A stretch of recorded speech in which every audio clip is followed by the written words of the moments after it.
kon nag mbokk yi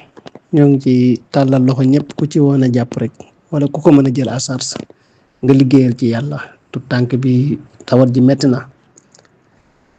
na lool kon nag mi ngi ñu ci woo moo tax ñu nit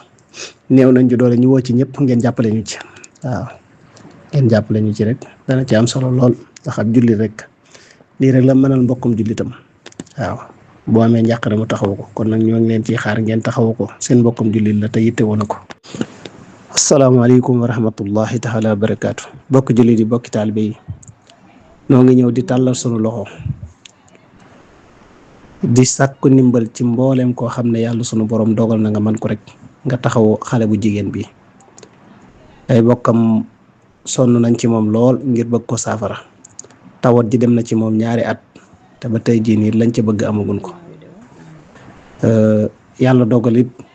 ñu sàkku ndimbal ci ñun te ñun it lii rek lañu man ngir jàllale ko fi sunu kàddu mën a yegg rek ñu jàllale ko fa ku ci mën a taxaw ngir dimbale ko te yàlla tax nga def ko rek te yàlla tax lillahi wa rasuli rek te yàlla rek tax nga def ko. xale bu jigéen la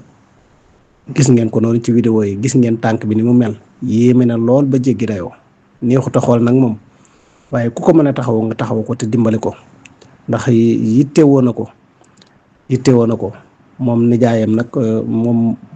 nee na it képp koo xam ne ba nga cee leer it soo ko woowee ci numéro yi danga ko jot waaye ku ci am loo bëgg a dugal daal ngir ndimbal daal moom lañ gën a yittewoo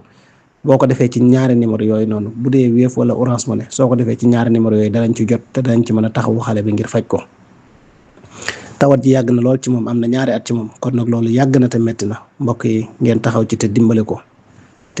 te taxawu ko yittewoo na ko lool